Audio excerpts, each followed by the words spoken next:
बहुत ही प्यारे विद्यार्थियों ते अध्यापक साथियों, मोंगा सर दी मैथ क्लास दे विच तुहाडा स्वागत है।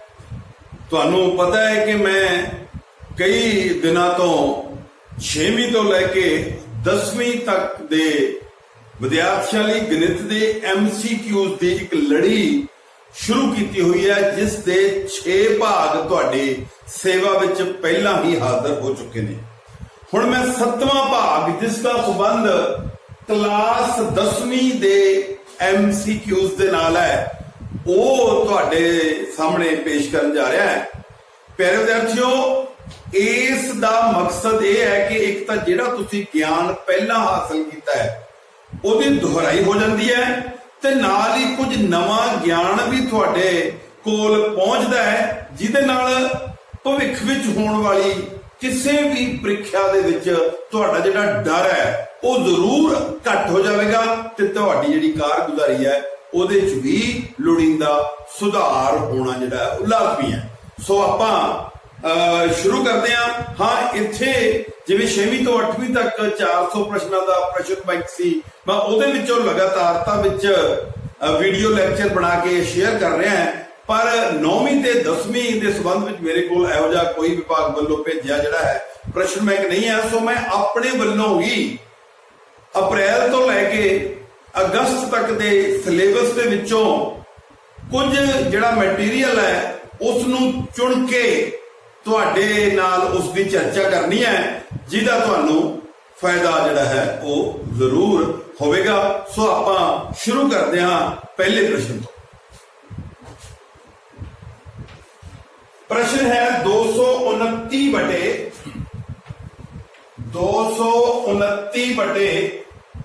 2 दी घात 3 गुणा 3 दी घात 2 गुणा 5 दी घात 7 दा दशमलव रूप किहो जिहा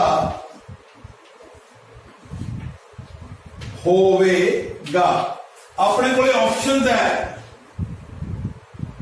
शांत, बी अशांत, सी अशांत आवर्ती, ते डी ऑप्शन अशांत अनआवर्ती। तो प्यारे विद्यार्थियों, ये तुहानू पहला ही पता है कि आपां हर दे गुणनखंडां नूं वेखना है। जे हर दे गुणनखंडां दे विच केवल 2 ते केवल 5 जां 2 ते 5 दोवें ही गुणनखंडां दे रूप दे विच नजर आउण तां दशमलव रूप शांत हुंदा है। जे 3 जां 7 नजर आवे अशांत आवर्ती हुंदा है। ये 2 है, जिन्ने मर्जी गुणनखंड 3, 5 किन्ने वारी है 7 वारी, पर तीया भी हैगा 2 वारी, इस करके इहदा उत्तर सी अशांत आवर्ती है जिहड़ा वो सही जवाब है। दशमलव रूप अशांत आवर्ती जिहनूं आपां कहने हैं दोहराउंदा होया होवेगा। प्रश्न नंबर 2 घाती बहुपद दियां सिफरां। कोई 2 घाती बहुपद है,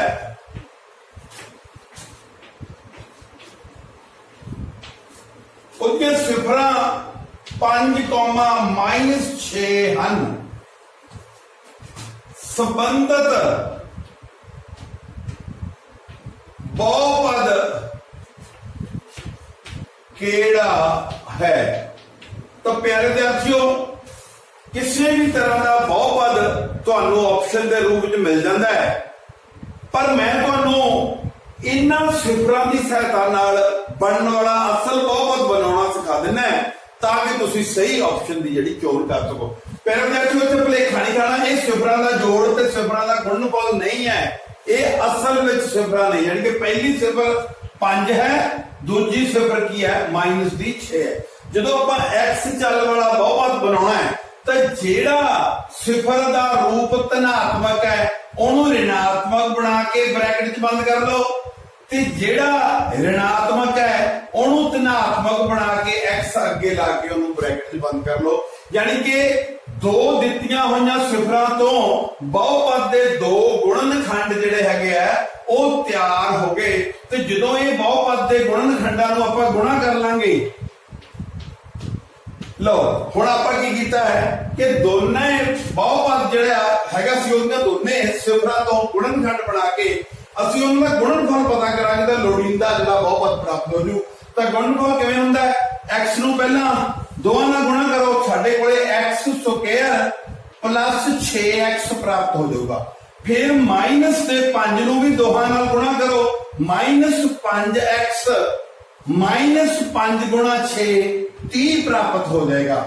ਵਿਚਾਲੜੇ ਭਾਗਾਂ ਨੂੰ ਸਰਲ ਕਰਾਂਗੇ, ਪਲੱਸ ਵਾਲੇ 6 ਹੈ, ਪਲੱਸ ਵਾਲਾ 1x ਰਹਿ ਗਿਆ, ਮਾਈਨਸ ਵਾਲੇ ਪਿੱਛੇ 30 ਹੋਣੀ ਹੈ ਤੇ x ਦੀ 2 ਪਲੱਸ 1x, ਯਾਨੀ ਕਿ ਇਹ ਦੋ ਸਿਫਰਾਂ ਜਿਹੜੀਆਂ 5 ਤੇ ਮਾਈਨਸ 6 ਹੈ, ਇਹਨਾਂ ਤੋਂ ਜਿਹੜਾ ਪ੍ਰਾਪਤ ਬਹੁਪਦ ਹੋਵੇਗਾ ਉਹ x square plus x minus 30 ਯਾਨੀ ਕਿ 30 ਹੋਵੇਗਾ। ਸਿਫਰਾਂ ਦੇ ਜੋੜਫਲ ਤੇ ਗੁਣਨਫਲ ਤੋਂ ਤਿਆਰ ਬਹੁਪਦ ਦਾ ਢੰਗ ਤੁਹਾਨੂੰ ਪਤਾ ਹੀ ਹੈ। ਉਹਦੇ ਚ ਅਸੀਂ ਮਾਈਨਸ b/a ਤੇ c/a ਲੈ ਕੇ ਉਸ ਤੋਂ ਫਿਰ a b ਤੇ c ਦਾ ਮੁੱਲ ਪਤਾ ਕਰਕੇ ਬਹੁਪਦ ਤਿਆਰ ਕਰਦੇ ਹਾਂ। ਇੱਥੇ ਸਿਫਰਾਂ ਖੁਦ ਹੀ ਦਿੱਤੀਆਂ ਸੀ। ਅਗਲਾ ਹੈਗਾ ਸਾਡੇ ਕੋਲ ਤੀਸਰਾ ਪ੍ਰਸ਼ਨ ਹੈ ਜਿਹੜਾ, ਉਹਦੇ ਵਿੱਚ ਮੈਂ ਕੋਈ MCQ ਵਾਂਗੂ 4 ਆਪਸ਼ਨਸ ਬਣਾ ਕੇ ਕੋਈ ਪ੍ਰਸ਼ਨ ਨਹੀਂ ਦਿੱਤਾ, ਮੈਂ ਮਿਲਾਨ ਕਰੋ ਕਰਕੇ ਤੁਹਾਡੀ ਦੁਹਰਾਈ ਕਰਾਉਣ ਲੱਗਿਆ, ਤੁਹਾਡੇ ਕੰਮ ਆਏਗੀ। ਮਿਲਾਨ ਕਰੋ A1 ਬਟੇ A2 ਬਰਾਬਰ ਨਹੀਂ B1 ਬਟੇ B2, ਫਿਰ A1 ਬਟੇ A2 ਬਰਾਬਰ ਹੈਗਾ B1 ਬਟੇ B2 ਬਰਾਬਰ C1 ਬਟੇ C2, ਫਿਰ ਹੈ A1 ਬਟੇ A2 ਬਰਾਬਰ ਹੈ ਕਾਦੇ B1 ਬਟੇ B2 ਦੇ ਤੇ ਬਰਾਬਰ ਨਹੀਂ ਹੈ C1 ਬਟੇ C2 ਦੇ। ਇਹ ਗੁਣਾਂਕਾਂ ਦਾ ਜਿਹੜਾ ਆਪਸੀ ਸੰਬੰਧ ਹੈ, ਜਦੋਂ ਅਸੀਂ ਦੋ ਚੱਲਾਂ ਵਾਲੇ ਰੇਖੀ ਸਮੀਕਰਨਾਂ ਵਾਲੇ ਪ੍ਰਸ਼ਨ ਕਰਦੇ ਆ ਤਾਂ ਆਪਾਂ x ਤੇ y ਦੇ ਗੁਣਾਂਕ ਤੇ ਫਿਰ ਜਿਹੜੀ ਸਾਡੇ ਕੋਲੇ ਅਚਲ ਕਨਸਟੈਂਟ ਟਰਮ ਹੁੰਦੀ ਆ ਉਹਨਾਂ ਤੋਂ ਅਸੀਂ ਇੱਕ ਇਹ ਪੈਟਰਨ ਤਿਆਰ ਕਰ ਲੈਂਦੇ ਆ A1 A2 B1 B2 C1 C2 ਦਾ, ਤੇ ਉਹਨਾਂ ਤੇ ਆਧਾਰਿਤ ਜਿਹੜੇ ਨਤੀਜੇ ਹੁੰਦੇ ਆ ਉਹਨਾਂ ਤੋਂ ਸਾਨੂੰ ਗ੍ਰਾਫ ਲਾਈਨਾਂ ਦੀ ਸਥਿਤੀ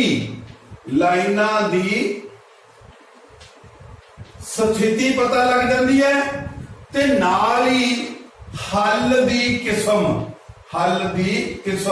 ਯਾਨੀ ਕਿ ਦੋ ਚੱਲਾਂ ਵਾਲੇ ਰੇਖੀ ਸਮੀਕਰਨ ਜੋੜੇ ਦਾ ਹੱਲ ਕਿਸ ਕਿਸਮ ਦਾ ਹੈ। ਤਾਂ ਪਿਆਰੇ ਵਿਦਿਆਰਥੀਓ, ਇਹਦੇ ਸਾਹਮਣੇ ਮੈਂ ਲਿਖਿਆ ਇੱਥੇ ਪਹਿਲੇ ਦੇ ਸਾਹਮਣੇ ਗ੍ਰਾਫ ਰੇਖਾਵਾਂ ਸੰਪਾਤੀ, ਦੂਸਰੇ ਦੇ ਸਾਹਮਣੇ ਲਿਖਿਆ ਹੈ ਰੇਖਾਵਾਂ ਪੈਰਲਲ ਜਾਂ ਸਮਾਂਤਰ, ਤੇ ਇੰਟਰਸੈਕਟਿੰਗ ਲਾਈਨਸ ਯਾਨੀ ਕਿ ਗ੍ਰਾਫ ਲਾਈਨਾਂ ਕਾਟਵੀਆਂ।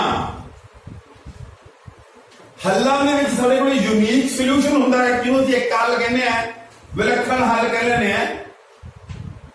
ਵਿਲੱਖਣ ਹੱਲ ਦੀ ਕਿਸਮ ਕੀ ਹੈ? ਵਿਲੱਖਣ ਹੱਲ। ਦੂਸਰੀ ਮੈਂ ਲਿਖਿਆ ਹੈ ਅਨੇਕ ਹੱਲ,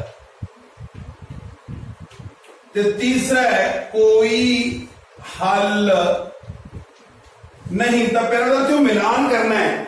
ਪਹਿਲੀ ਸਥਿਤੀ ਕਿਹੜੀ ਹੈ? A1 ਬਟੇ A2 ਬਰਾਬਰ ਨਹੀਂ ਹੈ B1 ਬਟੇ B2। ਤਾਂ ਇਹਦਾ ਸੰਬੰਧ ਕਾਟਵੀਆਂ ਰੇਖਾਵਾਂ ਨਾਲ ਹੈ, ਗ੍ਰਾਫ ਲਾਈਨਾਂ ਕਾਟਵੀਆਂ ਹੋਣ। ਤੇ ਜਦੋਂ ਗ੍ਰਾਫ ਲਾਈਨਾਂ ਕਾਟਵੀਆਂ ਉਹਦਾ ਸੰਬੰਧ ਕਿਹਦੇ ਨਾਲ ਹੈ? ਵਿਲੱਖਣ ਹੱਲ ਨਾਲ। ਤਾਂ ਇਸ ਤਰ੍ਹਾਂ ਇਹਦੀ ਮੈਚਿੰਗ ਹੋ ਗਈ। ਤੁਹਾਨੂੰ ਇਹ ਜਾਣਕਾਰੀ ਆਪਣੇ ਦਿਮਾਗ 'ਚ ਚੰਗੀ ਤਰ੍ਹਾਂ ਬਿਠਾ ਲੈਣੀ ਚਾਹੀਦੀ ਹੈ।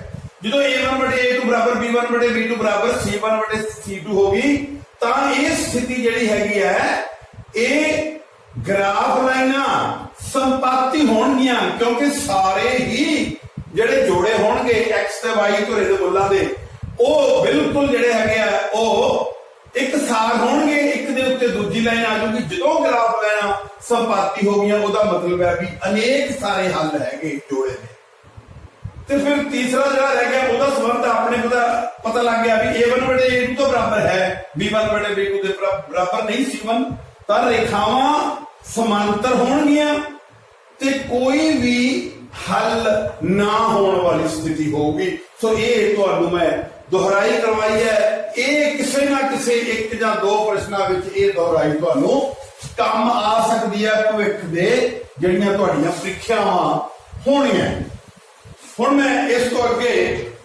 चर्चा कर रहा है प्रश्न नंबर 4 समीकरण प्रणाली दे ग्राफ दियां रेखावां संपाती होण ग्राफ दियां रेखावां तां कहता किहड़ियां होण संपाती ते एक जोड़ा देता 3x 2x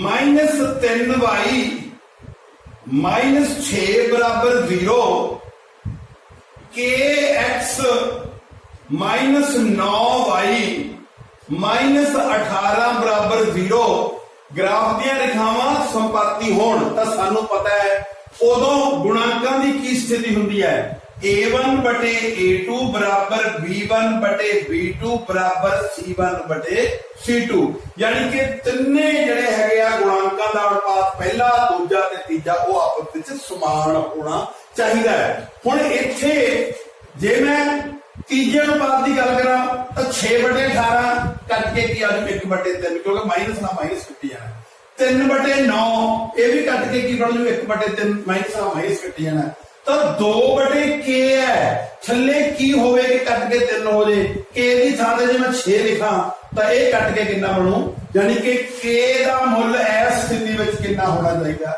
6 ये तुहाडा उत्तर सही होवेगा तो इस ढंग नाल ਜਿਹੜੇ ਬਾਕੀ ਦੇ ਗੁਣਾਂਕਾਂ ਦੀਆਂ ਸਥਿਤੀਆਂ ਜਾਂ ਬਾਕੀ ਦੇ ਹੱਲ ਹੈ ਉਹਨਾਂ ਮੁਤਾਬਕ ਵੀ ਤੁਸੀਂ k ਦਾ ਮੁੱਲ ਜਿਹੜਾ ਹੈਗਾ ਉਹ ਪਤਾ ਕਰ ਸਕਦੇ ਹੋ ਇਸ ਤੋਂ ਅੱਗੇ ਪ੍ਰਸ਼ਨ ਨੰਬਰ 5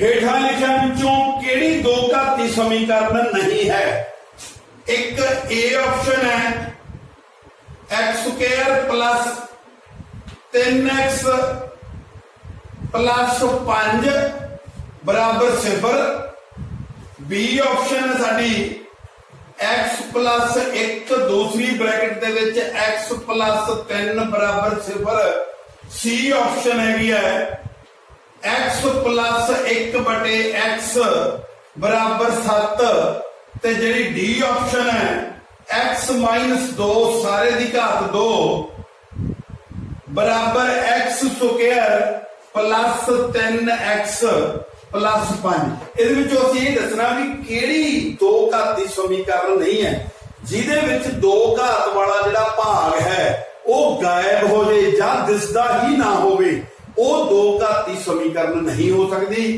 ਇਹਦੇ ਵਿੱਚ ਦੋ ਦਿਸਦਾ ਪਿਆ ਇਹਨੂੰ ਗੁਣਾ ਕਰਾਂਗੇ x ਨੂੰ x ਨਾਲ ਇਹ ਵੀ ਦੋ ਘਾਤੀ ਸਮੀਕਰਨ ਬਣ ਜਾਊਗੀ ਜਦੋਂ ਇੱਥੇ ਹਰ ਖਤਮ ਕਰਾਂਗੇ x ਗੁਣਾ x x ਸਕੁਅਰ ਸਾਂਝਾ ਹਰ x ਇੱਧਰ ਜਾ ਕੇ 7 ਨਾਲ ਲੱਗ ਜੂ ਇਹ ਵੀ ਦੋ ਘਾਤੀ ਸਮੀਕਰਨ ਹੈ ਅਖੀਰ ਦੇ ਉੱਤੇ ਜਦੋਂ ਇਹਨੂੰ ਖੋਲਾਂਗੇ ਤਾਂ ਜਿਹੜਾ ਪਹਿਲਾ ਭਾਗ ਆ ਉਹ x ਦੀ ਘਾਤ 2 ਬਣੂ ਉਹ ਖੱਬੇ ਪਾਸੇ x ਦੀ ਘਾਤ 2 ਹੈ ਸੱਜੇ ਪਾਸੇ ਵੀ x ਦੀ ਘਾਤ 2 ਜਿਹੜਾ ਕਿ ਉਹ ਸਮੀਕਰਨ ਹੋਣ ਕਰਕੇ ਬਰਾਬਰ ਦਾ ਹੋਣ ਕਰਕੇ ਦੋਨੇ ਪਾਸੇ ਤੋਂ ਗਾਇਬ ਹੋ ਜੂ ਜਦੋਂ ਦੋ ਘਾਤ ਵਾਲਾ ਭਾਗ ਗਾਇਬ ਹੋ ਗਿਆ ਤਾਂ ਸਮਝੋ ਉਸ ਨੂੰ ਅਸੀਂ ਕਹਿ ਦਾਂਗੇ ਵੀ ਦੋ ਘਾਤੀ ਸਮੀਕਰਨ ਨਹੀਂ ਹੈ ਤਾਂ ਇਹ ਜਿਹੜੀ ਆਪਸ਼ਨ ਆ ਤੁਹਾਡੀ ਹੋਏਗੀ ਸਹੀ ਜਿਹਦਾ ਤੁਹਾਨੂੰ ਇੱਕ ਅੰਕ ਮਿਲਣਾ ਇਹ ਦੋ ਘਾਤੀ ਸਮੀਕਰਨ ਨਹੀਂ ਆ ਤਾਂ ਇਸ ਤਰ੍ਹਾਂ ਦਾ ਕੋਈ ਵੀ ਪ੍ਰਸ਼ਨ ਤੁਹਾਨੂੰ ਆ ਸਕਦਾ ਜਿਹਦੇ ਵਿੱਚ ਤੁਸੀਂ ਮੁੱਖ ਗੱਲ ਦਾ ਧਿਆਨ ਇਹੀ ਰੱਖਣਾ ਹੈ ਕਿ ਦੋ ਘਾਤੀ ਸਮੀਕਰਨ ਦਾ ਮਤਲਬ ਹੈ ਕਿ ਉਹਦੇ ਵਿੱਚ ਦੋ ਘਾਤ ਵਾਲਾ ਭਾਗ ਹੈ ਜਿਹੜਾ ਚੱਲਦੀ ਦੋ ਘਾਤ ਵਾਲਾ ਉਹ ਹੋਣਾ ਚਾਹੀਦਾ ਹੈ मूलां की प्रकृति संबंधी जानकारी प्यारे विद्यार्थियों ਸਾਡੇ कोले ਜਿਹੜੀ दो घाती समीकरण ਹੁੰਦੀ है, ਸਾਨੂੰ पता कि ਜਦੋਂ ਆਪਾਂ ਉਹਨੂੰ हल करते हैं तो ਸਾਡੇ ਕੋਲੇ दो गुणनखंड प्राप्त हो जाते हैं। जे ਆਪਾਂ गुणनखंड विधि राही ਉਹਨੂੰ हल करते हैं तो ਜਿਹੜੇ दो गुणनखंड ਆ ਉਹ ਕਾਹਦੇ ਬਰਾਬਰ ਹੋਣਗੇ? 0। यानी कि पहला गुणनखंड है ਜਿਹੜਾ ਉਹਦੇ ਤੋਂ ਵੀ ਸਾਨੂੰ 1x ਦਾ ਮੁੱਲ ਤੇ ਦੂਜੇ ਤੋਂ ਵੀ 1x ਦਾ ਮੁੱਲ ਸਾਨੂੰ ਪ੍ਰਾਪਤ ਹੋ ਜੂ। ਜੇ ਉਹਦੇ ਵਿੱਚ ਚੱਲ x ਹੈ ਤਾਂ ਉਹ ਦੋਨੇ ਮੁੱਲ ਹੀ ਜਿਹੜੇ ਹੈ ਉਹ ਸਮੀਕਰਨ ਦੇ ਮੁੱਲ ਜਾਂ ਮੂਲ ਅਖਵਾਉਂਦੇ ਆ। ਤਾਂ ਹੁਣ ਇਹਦੇ ਵਿੱਚ ਉਹ ਮੂਲ ਕਿਹੋ ਜਿਹੇ ਹੋਣਗੇ? ਸਾਡੇ ਕੋਲੇ ਤਿੰਨ ਸਥਿਤੀਆਂ ਹੁੰਦੀਆਂ ਕਿ ਜੇ ਕੋਈ ਸਾਡੇ ਕੋਲੇ ਦੋ ਘਾਤੀ ਸਮੀਕਰਨ ਹੈ, ਪਹਿਲਾਂ ਤਾਂ ਦੋ ਘਾਤੀ ਸਮੀਕਰਨ ਦਾ ਵਿਆਪਕ ਰੂਪ ਤੁਹਾਨੂੰ ਪਤਾ ਹੋਣਾ ਚਾਹੀਦਾ ਹੈ। ax ਦੀ 2 प्लस bx प्लस c बराबर 0। यह दो घाती समीकरण का व्यापक रूप। मैं एक उदाहरण के तौर पर समीकरण लेना भी है नाल। साडे कोल समीकरण है x square plus 5x plus 6 बराबर 0। तो हुण मैं जिहड़ी तुहानूं मूलां दी प्रकृति की गल कीती है, मूलां दी प्रकृति का मतलब मूलां दा सुभाव, यानी कि ਜਿਹੜੇ ਮੁੱਲ ਸਮੀਕਰਨ ਦੇ ਅਸੀਂ ਹਲੇ ਕੱਢਣੇ ਆ ਉਸ ਤੋਂ ਪਹਿਲਾਂ ਹੀ ਸਾਨੂੰ ਪਤਾ ਲੱਗ ਜੇ ਕੀ ਉਹਨਾਂ ਦਾ ਰੂਪ ਹੋਊਗਾ, ਕੀ ਜਿਹੜੀਆਂ ਦੋਨੇ ਬ੍ਰੈਕਟਾਂ ਤੋਂ ਮਿਲੇ ਦੋਨੇ ਮੁੱਲ ਉਹ ਸੱਚਮੁੱਚ ਹੋਣਗੇ। ਜੇ ਹੋਣਗੇ ਤਾਂ ਉਹ ਕੀ ਸਮਾਨ ਹੋਣਗੇ ਜਾਂ ਅਸਮਾਨ ਹੋਣਗੇ ਜਾਂ ਹੋਣੇ ਹੀ ਨਹੀਂ। ਤਾਂ ਤਿੰਨ ਤਰ੍ਹਾਂ ਦੀਆਂ ਸਥਿਤੀਆਂ ਹੁੰਦੀਆਂ। ਉਹਦੇ ਵਾਸਤੇ ਸਾਨੂੰ ਕੀ ਕਰਨਾ ਹੁੰਦਾ ਹੈ ਕਿ a ਦਾ ਮੁੱਲ ਜੇ x ਦੀ 2 ਦੇ ਅੱਗੇ ਕੁਝ ਨਹੀਂ ਤਾਂ a ਦਾ ਮੁੱਲ 1 ਹੈ, x ਦੇ ਅੱਗੇ b, ਇੱਥੇ x ਦੇ ਅੱਗੇ ਸਮੀਕਰਨ 5 ਹੈ, b ਦਾ ਮੁੱਲ 5 ਹੈ ਤੇ c ਦਾ ਮੁੱਲ 6। ਯਾਨੀ ਕਿ ਅਸੀਂ a ਦਾ ਮੁੱਲ 1, b ਦਾ ਮੁੱਲ 5 ਤੇ c ਦਾ ਮੁੱਲ 6। ਅਸੀਂ ਇਹਨਾਂ a b c ਦੇ ਮੁੱਲਾਂ ਤੋਂ ਕਿਹਦਾ ਮੁੱਲ ਪਤਾ ਕਰਾਂਗੇ? d ਦਾ। ਜੇ ਅਸੀਂ d ਦਾ ਮੁੱਲ ਪਤਾ ਕਰ ਲਿਆ ਉੱਥੋਂ ਸਾਨੂੰ ਮੁੱਲਾਂ ਦੀ ਪ੍ਰਕਿਰਤੀ ਪਤਾ ਲੱਗ ਜਾਣੀ ਹੈ। d ਦਾ ਮੁੱਲ ਕਿਵੇਂ ਪਤਾ ਲੱਗਦਾ ਹੈ? d ਬਰਾਬਰ ਹੁੰਦਾ ਹੈ ਜਿਹੜਾ b ਹੈ ਉਹਦੀ ਘਾਤ 2 ਕਰਕੇ 4 ਲਗਾ ਕੇ ਤੇ ਨਾਲ a ਤੇ c ਨੂੰ ਗੁਣਾ ਕਰ ਦਈਏ ਤਾਂ d ਦਾ ਮੁੱਲ ਹੁੰਦਾ ਹੈ b ਸਕੁਅਰ ਮਾਈਨਸ 4ac।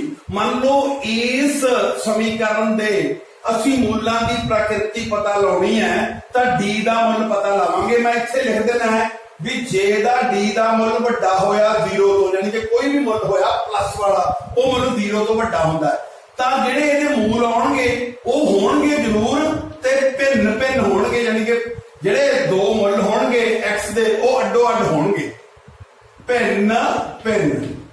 ਜੇ d ਦਾ ਮੁੱਲ ਬਰਾਬਰ 0 ਆ ਗਿਆ ਤਾਂ ਵੀ ਮੁੱਲ ਜਿਹਨੂੰ ਅਸੀਂ ਵਾਸਤਵਿਕ ਮਤਲਬ ਹੋਣਗੇ ਤੇ ਸਮਾਨ ਹੋਣਗੇ। d ਬਰਾਬਰ 0 ਮੁੱਲ ਹੋਣਗੇ ਪਰ ਕਿਹੜੇ? ਸਮਾਨ। ਪਰ ਜੇ d ਦਾ ਮੁੱਲ ਮਾਈਨਸ ਚ ਆ ਗਿਆ ਜਿਹਨੂੰ ਅਸੀਂ ਕਹਿੰਦੇ ਆ d ਇਜ਼ ਲੈਸ ਦੈਨ 0, ਜੇ d ਦਾ ਮੁੱਲ 0 ਤੋਂ ਘੱਟ ਆ ਗਿਆ ਤਾਂ ਆਪਾਂ ਸਿੱਧਾ ਹੀ ਕਹਿ ਦੇਣਾ ਵੀ ਮੂਲ ਹੋਣੇ ਹੀ ਨਹੀਂ। ਯਾਨੀ ਕਿ ਮੂਲਾਂ ਦੀ ਪ੍ਰਕਿਰਤੀ ਗਈ ਹੈ ਨੋ ਰੂਟਸ, ਮੂਲ ਹੈ ਹੀ ਨਹੀਂ। ਤਾਂ ਹੁਣ ਆਪਾਂ d ਦਾ ਮੁੱਲ ਇੱਥੇ ਭਰਦੇ ਆਂ, ਪਤਾ ਕਰਦੇ ਆਂ। b ਕੀ ਹੈ? 5। ਇਹ ਬਣ ਗਿਆ 5 ਦੀ ਘਾਤ 2 ਮਾਈਨਸ 4 ਗੁਣਾ a ਦਾ ਮੁੱਲ 1 ਗੁਣਾ 6। ਸਾਡੇ ਕੋਲੇ 25 ਮਾਈਨਸ 24 ਯਾਨੀ ਕਿ 1 ਪਲੱਸ ਵਾਲਾ 1 ਆ ਗਿਆ। ਇੱਥੋਂ ਪਤਾ ਲੱਗਦਾ ਵੀ ਇਸ ਸਮੀਕਰਨ ਦੇ ਵਿੱਚ d ਦਾ ਮੁੱਲ 0 ਤੋਂ ਵੱਡਾ ਹੈ। ਕਿਹੜਾ ਹੋਏ? ਮੂਲ ਹੋਣਗੇ ਤੇ ਭਿੰਨ ਭਿੰਨ ਹੋਣਗੇ। ਯਾਨੀ ਕਿ ਮੂਲਾਂ ਦੀ ਪ੍ਰਕਿਰਤੀ ਇਸ ਤਰੀਕੇ ਨਾਲ ਪਤਾ ਲੱਗ ਜਾਂਦੀ ਹੈ।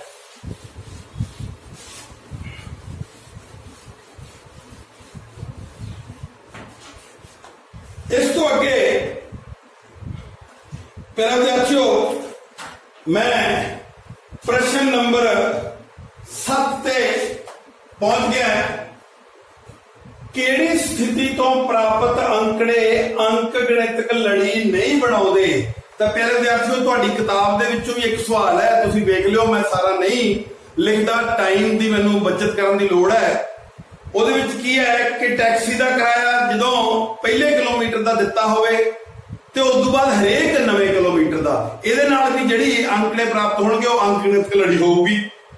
ਇੱਕ ਸਿਲੰਡਰ ਹੈ, ਉਹਦੇ ਚੋਂ ਆਪਾਂ ਪੰਪ ਨਾਲ ਹਵਾ ਬਾਹਰ ਕੱਢਦੇ ਹਾਂ ਤਾਂ ਹਰ ਵਾਰੀ ਚੌਥਾ ਹਿੱਸਾ ਬਾਹਰ ਕੱਢਦੇ ਹਾਂ। ਇੱਥੇ ਭੁਲੇਖਾ ਪੈ ਜਾਂਦਾ, ਅਸਲ ਵਿੱਚ ਇਹ ਅੰਕ ਗਣਿਤਕ ਲੜੀ ਨਹੀਂ ਹੁੰਦੀ ਕਿਉਂਕਿ ਜਦੋਂ ਅਸੀਂ ਮੰਨ ਲਓ ਕਿਲੋ ਹੈ, ਕਿਸੇ 'ਚ 1000 ਗ੍ਰਾਮ ਹੈ, 1000 ਗ੍ਰਾਮ ਦੇ ਵਿੱਚੋਂ ਚੌਥਾ ਹਿੱਸਾ ਕੱਢ ਲਿਆ 250 ग्राम निकल गया तो 750 बची, तो पहली टर्म साडी बाकी बची की होगी 750।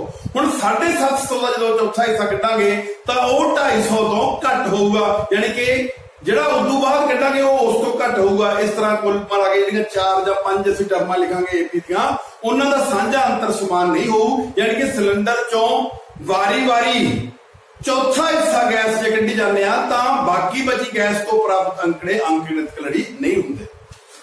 इस तो अगे प्रश्न नंबर 8 ਦੀ मैं ਤੁਹਾਡੇ ਨਾਲ चर्चा करदा है। n संख्यावां दे जोड़फल पता करन दा ढुकवां सूत्र लिखो। 4 सूत्र लिखे होण ਤੁਸੀਂ n ਸੰਖਿਆਵਾਂ ਦਾ ਢੁਕਵਾਂ ਸੂਤਰ ਜਦੋਂ ਕਿ ਪਹਿਲੀ ਟਰਮ ਤੇ ਆਖਰੀ ਟਰਮ, ਪਹਿਲੀ ਟਰਮ ਅਸੀਂ a ਨੂੰ ਕਹਿੰਦੇ ਆ ਪਹਿਲਾ ਪਦ ਤੇ ਆਖਰੀ ਟਰਮ l ਨੂੰ, ਜਦੋਂ ਇਹ ਦਿੱਤੇ ਹੋਣ ਤਾਂ ਸਮ ਆਫ n ਟਰਮਾਂ ਦਾ ਜੋੜ ਬਰਾਬਰ n/2 ਬ੍ਰੈਕਟ 'ਚ a + l ਵਾਲਾ ਸੂਤਰ ਠੀਕ ਹੈ ਜਦੋਂ ਅਸੀਂ n ਟਰਮਾਂ ਦਾ ਜੋੜ ਪਤਾ ਕਰਨਾ ਹੈ, ਪਹਿਲੀ ਤੇ ਆਖਰੀ ਟਰਮ ਹੋਵੇ ਤਾਂ ਬਾਕੀ ਸਾਰੇ ਉੱਤਰ ਜਿਹੜੇ ਹੈਗੇ ਆ ਉਹ ਸਹੀ नहीं होंगे। इस तरीके नाल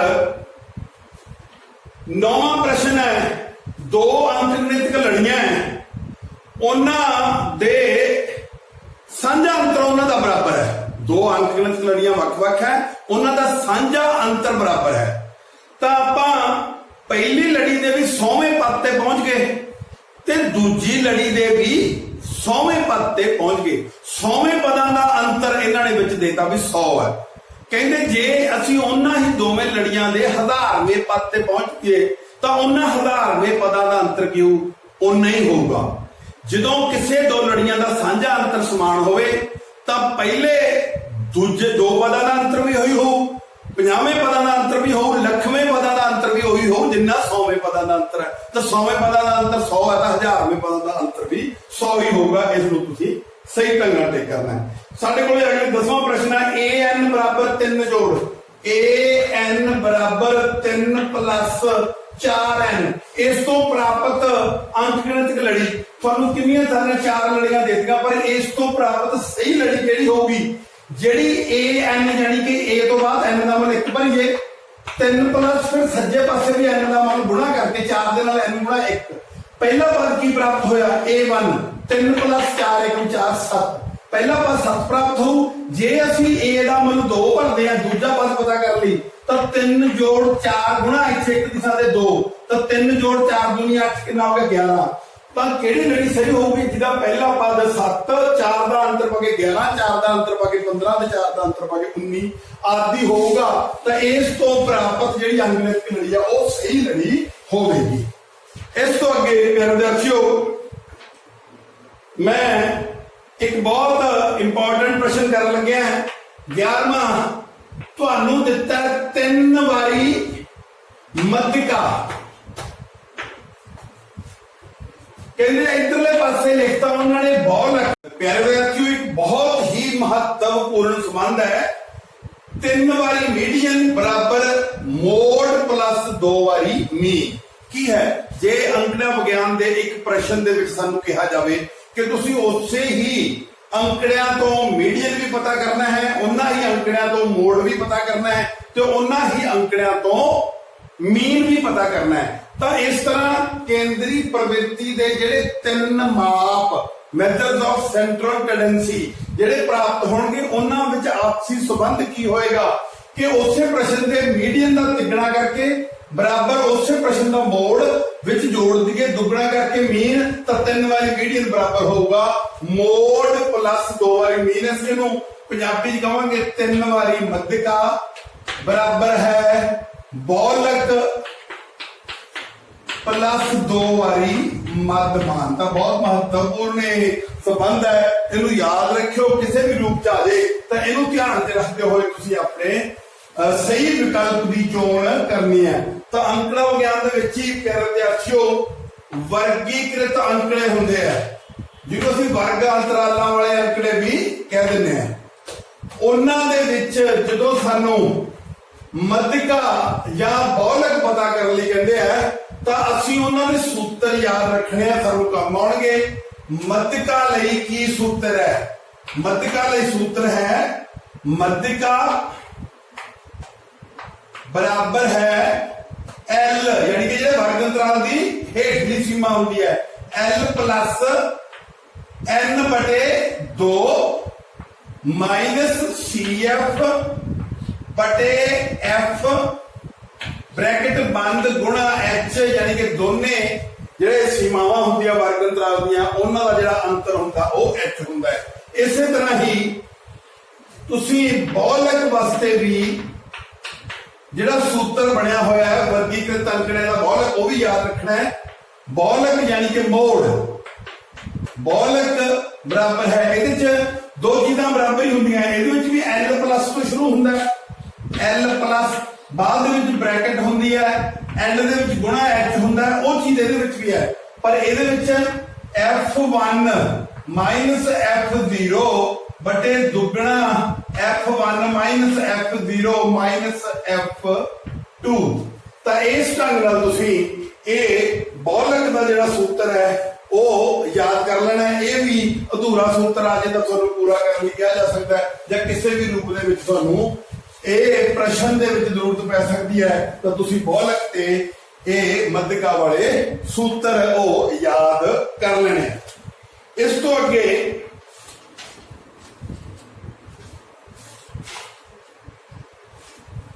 ਸੰਭਾਵਨਾ ਵਾਲੇ ਜਿਹੜੇ ਪ੍ਰਸ਼ਨ ਹੈ ਉਹਦੇ ਵਿੱਚ ਸੰਭਾਵਨਾ ਕੀ ਹੈ? ਸੰਭਾਵਨਾ ਜਿਹੜੀ ਹੁੰਦੀ ਹੈ ਵੱਡੀ ਤੋਂ ਵੱਡੀ ਸੰਭਾਵਨਾ ਦਾ ਮਾਪ 1 ਹੁੰਦਾ ਹੈ। ਜਿੱਥੇ ਸਾਨੂੰ ਕਿਸੇ ਘਟਨਾ ਦੇ ਵਿੱਚ ਸੰਭਾਵਿਤ ਜਿਹੜੇ ਹੈਗੇ ਆ ਨਤੀਜੇ ਕੁਝ ਵੀ ਨਾ ਹੋਵੇ ਤਾਂ ਉਸ ਦੀ ਜਿਹੜੀ ਸੰਭਾਵਨਾ ਦਾ ਮਾਪ ਹੈ ਉਹ 0 ਹੈ, ਯਾਨੀ ਕੋਈ ਘਟਨਾ ਘਟਣ ਦਾ ਕੋਈ ਚਾਂਸ ਨਹੀਂ। ਜਾਂ ਪੂਰਾ ਚਾਂਸ ਹੈ ਤਾਂ ਪੂਰਾ ਚਾਂਸ ਹੈ ਤਾਂ 1, ਨਹੀਂ ਕੋਈ ਚਾਂਸ ਬਿਲਕੁਲ ਵੀ ਤਾਂ 0। ਅਦਰਵਾਈਜ਼ ਜਿਹੜੀ ਕਿਸੇ ਚੀਜ਼ ਦੀ ਸੰਭਾਵਨਾ ਜਿਹੜੀ ਆ ਉਹ 0 ਤੇ 1 ਦੇ ਵਿਚਾਲੇ ਹੁੰਦੀ ਆ। ਉਹ 0 ਤੇ 1 ਦੇ ਵਿਚਾਲੇ ਨੂੰ ਇੱਕ ਖਾਸ ਵਿਧੀ ਰਾਹੀਂ ਲਿਖਿਆ ਜਾਂਦਾ ਹੈ, P bracket E, P of E, ਯਾਨੀ ਕਿ ਘਟਨਾ ਦੀ ਸੰਭਾਵਨਾ ਛੋਟੀ ਹੁੰਦੀ ਹੈ 1 ਤੋਂ ਜਾਂ ਫਿਰ ਬਰਾਬਰ ਹੈ 1 ਤੋਂ, ਵੱਡੀ ਹੁੰਦੀ ਹੈ 0 ਤੋਂ ਜਾਂ ਫਿਰ ਬਰਾਬਰ ਹੈ 0 ਤੋਂ। ਤਾਂ ਆਹ ਜਿਹੜਾ ਹੈ ਸੰਬੰਧ ਅੱਧਾ ਹੋਵੇ, ਅਧੂਰਾ ਹੋਵੇ, ਪੁੱਠਾ ਸਿੱਧਾ ਲਿਖਿਆ ਹੋਵੇ, ਤੁਸੀਂ ਇਸ ਢੰਗ ਨਾਲ ਸੰਭਾਵਨਾ ਨੂੰ ਲਿਖਿਆ ਜਾਂਦਾ, ਇਹ ਯਾਦ ਕਰ ਲੈਣਾ ਹੈ, ਇਹ ਤੁਹਾਡੇ ਕੰਮ ਆਏਗਾ। ਇਸ ਤਰੀਕੇ ਨਾਲ ਹੀ ਜਿਹੜੀ ਸੰਭਾਵਨਾ ਹੁੰਦੀ ਹੈ ਕਿਸੇ ਚੀਜ਼ ਦੀ ਤਾਂ ਉਹ ਸੂਤਰ ਲਿਖਣ ਲਈ ਅਸੀਂ ਲਿਖਦੇ ਹਾਂ P ਬ੍ਰੈਕਟ ਚ E, ਯਾਨੀ ਕਿ ਪ੍ਰੋਬੇਬਿਲਿਟੀ ਆਫ ਐਨ ਇਵੈਂਟ। ਤੇ ਜਿਹੜੀ ਹੁੰਦੀ ਹੈ ਕਿਸੇ ਹੋਣ ਦੀ ਸੰਭਾਵਨਾ, ਇਹ ਤੋਂ ਉਲਟਾ ਕਹਿ ਦਈਏ ਵੀ ਉਸੇ ਦੇ ਵਿੱਚ ਨਾ ਹੋਣ ਦੀ ਸੰਭਾਵਨਾ ਕਿੰਨੀ ਹੈ। ਮਤਲਬ ਕੋਈ ਮੈਚ ਜਿੱਤਣ ਦੀ ਗੱਲ ਹੋ ਰਹੀ ਹੈ ਤਾਂ ਨਾ ਜਿੱਤਣ ਦੀ ਸੰਭਾਵਨਾ ਨੂੰ ਅਸੀਂ ਕਿਵੇਂ ਲਿਖਾਂਗੇ? PE, ਉਹਦੇ ਉੱਤੇ ਬਾਰ ਪਾਵਾਂਗੇ, ਯਾਨੀ ਕਿ ਕਿਸੇ ਹੋਣ ਦੀ ਘਟਨਾ ਦੀ ਸੰਭਾਵਨਾ, ਯਾਨੀ ਕਿ ਮੈਚ ਜਿੱਤਣ ਦੀ ਸੰਭਾਵਨਾ PE ਹੈ ਤੇ ਮੈਚ ਨਾ ਜਿੱਤਣ ਦੀ ਸੰਭਾਵਨਾ PE ਬਾਰ ਹੈ। ਯਾਨੀ ਕਿ ਜੇ ਅਸੀਂ PE ਪਤਾ ਕਰਨਾ ਹੈ ਤਾਂ 1 ਦੇ ਵਿੱਚੋਂ ਨਾ ਜਿੱਤਣ ਦੀ ਸੰਭਾਵਨਾ ਘਟਾ ਦਿਓ, ਤੇ ਜੇ ਨਾ ਜਿੱਤਣ ਦੀ ਸੰਭਾਵਨਾ ਅਸੀਂ ਪਤਾ ਕਰਨੀ ਹੈ ਤਾਂ ਜਿੱਤਣ ਦੀ ਸੰਭਾਵਨਾ ਨੂੰ 1 ਚੋਂ ਘਟਾ ਦਿਓ, ਯਾਨੀ ਕਿ ਇਹਨੂੰ ਅਸੀਂ ਇੱਧਰ ਲੈ ਲਾਂਗੇ, ਪਲੱਸ ਦੇ ਬਣ ਜੂ ਤੇ ਜਿੱਤਣ ਵਾਲੀ ਸੰਭਾਵਨਾ ਇੱਧਰ ਹੋ ਜੂ। ਉਦਾਹਰਨ ਦੇ ਤੌਰ ਤੇ ਕਹਿੰਦਾ ਵੀ ਮੈਚ ਜਿੱਤਣ ਦੀ ਸੰਭਾਵਨਾ 0.62 ਹੈ, ਨਾ ਜਿੱਤਣ ਦੀ ਸੰਭਾਵਨਾ ਤਾਂ 1 ਦੇ ਵਿੱਚੋਂ ਘਟਾ ਦਿਓ ਜਿੱਤਣ ਦੀ ਸੰਭਾਵਨਾ ਨੂੰ, ਤਾਂ 1 ਨੂੰ ਅਸੀਂ ਕਿਵੇਂ ਲਿਖ ਲੈਂਦੇ ਆ? 1.00।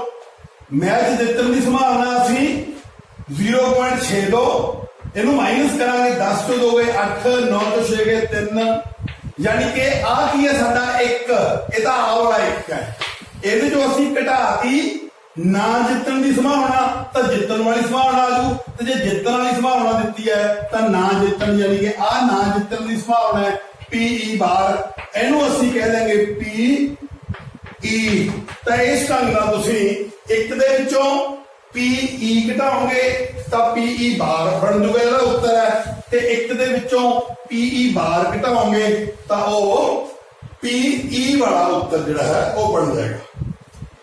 ਇਸ ਤੋਂ ਅੱਗੇ ਪਿਆਰੇ ਸਾਥੀਓ, ਸੰਭਾਵਨਾ ਦੇ ਵਿੱਚ ਇੱਕ ਆਹ ਪ੍ਰਸ਼ਨ ਜਿਹੜਾ ਹੈਗਾ ਹੈ ਬਹੁਤ ਮਹੱਤਵਪੂਰਨ ਹੈ ਵੀ ਦੋ ਪਾਸੇ, ਦੋ ਡਾਇਸ ਇੱਕ ਵਾਰੀ ਸਿੱਟੇ ਤੇ ਆਪਾਂ ਨੂੰ ਪਤਾ ਵੀ ਹਰੇਕ ਡਾਇਸ ਤੇ 1 ਤੋਂ ਲੈ ਕੇ 6 ਤੱਕ ਦੇ ਅੰਕ ਅੰਕਿਤ ਹੁੰਦੇ ਹੈ। ਜਦੋਂ ਦੋ ਡਾਇਸ ਇਕੱਠੇ ਸਿੱਟੇ ਜਾਣ ਇੱਕੋ ਵਾਰੀ ਤਾਂ ਆਪਾਂ ਨੂੰ ਪਤਾ ਹੋਣਾ ਚਾਹੀਦਾ ਹੈ ਕਿ ਕੁੱਲ ਸੰਭਾਵਿਤ ਨਤੀਜੇ ਕਿੰਨੇ ਹੈ ਉਹਦੇ ਵਿੱਚੋਂ ਅਸੀਂ ਆਪਣੇ ਮਤਲਬ ਦੇ ਨਤੀਜੇ ਪਤਾ ਕਰ ਸਕਦੇ ਹਾਂ। ਤਾਂ ਜਿਹੜਾ ਡਾਇਸ ਪਹਿਲਾ ਹੈ 1 ਨੰਬਰ ਡਾਇਸ 2 ਨੰਬਰ ਡਾਇਸ, ਜਦੋਂ ਆਪਾਂ 1 ਨੰਬਰ ਡਾਇਸ ਸਿੱਟਦੇ ਹਾਂ ਤਾਂ ਮੰਨ ਲਓ ਵੀ ਉਹਤੇ 1 ਆਇਆ, ਉਹਦੇ ਉੱਤੇ ਜਿਹੜਾ ਨਜ਼ਰ ਆਉਣ ਵਾਲਾ ਪਾਸਾ ਉਹਦੇ ਕੀ ਲਿਖਿਆ 1, ਪਰ ਦੂਜਾ ਡਾਇਸ ਸਿੱਟਦੇ ਆ ਹੋ ਸਕਦਾ ਉਸ ਤੇ 1 ਹੀ ਆਇਆ ਹੋਵੇ, ਹੋ ਸਕਦਾ ਦੂਜੇ ਤੇ 2 ਆਇਆ ਹੋਵੇ ਜਾਂ 3 ਆਇਆ ਹੋਵੇ ਜਾਂ 4 ਆਇਆ ਹੋਵੇ ਜਾਂ 5 ਆਇਆ ਹੋਵੇ 6। ਮੰਨ ਲਓ ਜਿਹੜਾ ਪਹਿਲਾ ਡਾਇਸ ਸਿੱਟਿਆ ਸੀ ਉਹ ਤੇ 2 ਆ ਗਿਆ, ਪਰ ਪਹਿਲੇ ਤੇ 1 ਵੀ ਆ ਸਕਦਾ, 2 ਵੀ ਆ ਸਕਦਾ, ਜਿਹੜਾ ਦੂਜੇ ਤੇ 3 ਵੀ ਆ ਸਕਦਾ, 4 ਵੀ ਆ ਸਕਦਾ, 5 ਵੀ 6। ਇਸੇ ਤਰ੍ਹਾਂ ਜਿਹੜਾ ਪਹਿਲਾ ਡਾਇਸ ਸਿੱਟਿਆ ਉਹਦੇ ਉੱਪਰ 3 ਆ ਸਕਦਾ, ਪਰ ਜਿਹੜਾ ਦੂਜਾ ਸੁੱਟਿਆ ਉਹ ਤਾਂ ਫਿਰ 1 ਵੀ ਆ ਸਕਦਾ, 2 ਵੀ, 3 ਵੀ, 4 ਵੀ, 5 ਵੀ, 6 ਵੀ। ਇਸ ਤਰੀਕੇ ਨਾਲ ਅਸੀਂ ਇੱਕ 36 ਜਿਹੜੇ ਹੈਗੇ ਆ ਨਤੀਜਿਆਂ ਦਾ ਇੱਕ ਚਾਰਟ ਤਿਆਰ ਕਰ ਲੈਂਦੇ ਆ। ਜੇ ਪਹਿਲੇ ਤੇ 4 ਹੀ ਆਉਂਦਾ ਹੈ, ਪਹਿਲੇ ਤੇ 5 ਹੀ ਆਉਂਦਾ ਹੈ, ਪਹਿਲੇ ਤੇ 6 ਹੀ ਆਉਂਦਾ ਹੈ, पर दूजे ते 1 2 3 4 5 6 कोई भी आ सकता है, 1 2 3 4 5 6 कोई भी आ सकता है, 1 2 3 4 5 6 कुल नतीजे 36 है। हुण किहड़े 2 अंकड़ां नाल संबंधित संभावना पूछी गई है। जे तुहानूं पूछी गई है कि इस तरह जो सिੱਟੇ सी तां उपर आए अंकड़िਆਂ ਦਾ जोड़ 8 होवे, ओदी की संभावना है? ਤਾਂ ਉਹ ਕੀ ਹੈ, ਆ 1 ਦੇ 2 ਦੂਜੇ ਦੇ 6 ਜੋੜ 8 3 5 8 4 4 8 5 3 8 6 2 8। ਉਹ ਕਿੰਨੇ ਨਤੀਜੇ ਹੈ ਜਿਨ੍ਹਾਂ ਨਾਲ ਜੋੜ 8 ਬਣਦਾ ਹੈ? 1 2 3 4 5, ਤਾਂ 5/36 ਕਾਹਦੀ ਸੰਭਾਵਨਾ ਹੈ? ਜੇ 2 ਡਾਇਸ ਇੱਕ ਵਾਰੀ ਸੁੱਟੇ ਜਾਣ, ਉਹਨਾਂ ਦੇ ਉੱਪਰ ਆਏ ਫਲਕਾਂ ਦੇ ਅੰਕਾਂ ਦਾ ਜੋੜ 8 ਹੋਣ ਦੀ ਸੰਭਾਵਨਾ 5/36। ਤਾਂ ਇਸ ਤਰ੍ਹਾਂ ਹੋਰ ਵੀ ਕਈ ਤਰ੍ਹਾਂ ਦੇ ਇਹਨਾਂ ਨਾਲ ਜੁੜੇ ਹੋਏ ਪ੍ਰਸ਼ਨ ਤੁਸੀਂ ਜਿਹੜੇ ਉਹ ਹੱਲ ਕਰ ਸਕਦੇ ਹੋ। ਉਮੀਦ ਹੈ ਕਿ ਤੁਹਾਨੂੰ ਇਹ ਵਾਲਾ ਜਿਹੜਾ ਲੈਕਚਰ ਪਸੰਦ ਆਏਗਾ ਤੇ ਤੁਹਾਨੂੰ ਆਉਣ ਵਾਲੀਆਂ ਪ੍ਰੀਖਿਆਵਾਂ ਦੇ ਵਿੱਚ ਇਹਦੀ ਸਹਾਇਤਾ ਮਿਲੇਗੀ। ਬਹੁਤ ਬਹੁਤ ਧੰਨਵਾਦ।